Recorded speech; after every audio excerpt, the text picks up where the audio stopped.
अंबरनाथमध्ये महाविकास आघाडीचे वारे घुमत आहे। राजेश वानखेडे यांच्या समर्थनार्थ वाजतोय डंका। गेल्या आठवड्याभरात उल्हासनगर क्रमांक 4 येथे महाविकास आघाडी उभाटाचे उमेदवार राजेश वानखेडे यांची जाहीर सभा विरोधकांना घाम फोडणारी होती। त्यावेळी अनेक सामाजिक राजकीय पक्षांसह बहुजन मुक्ती पार्टीने सुद्धा जाहीर सभेत पाठिंबा दिला होता।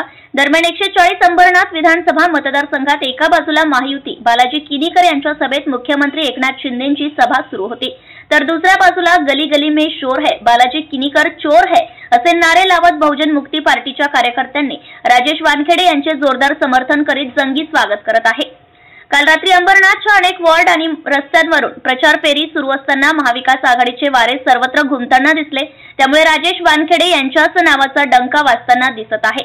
यावेळी बहुजन मुक्ती पार्टीच्या कार्यकर्त्यांनी राजेश वानखेडे यांचे जंगी स्वागत करून मोठ्या मतांनी निवडून आणण्याचं आश्वासन केलंय। कल्याण लोकसभा अध्यक्ष सुरेश जगताप यांच्या उपस्थितीत अंबरनाथ विधानसभा अध्यक्ष बापूराव मेश्राम, अनिल गजभिये, प्रेमदास डोंगरे, त्याचबरोबर काँग्रेसचे प्रदीप पाटील यांच्यासह शिवसैनिक मोठ्या संख्येने उपस्थित होते। Shri Samrajya news, Suresh Jagtap, Ambernath. Subscribe now and press the bell icon.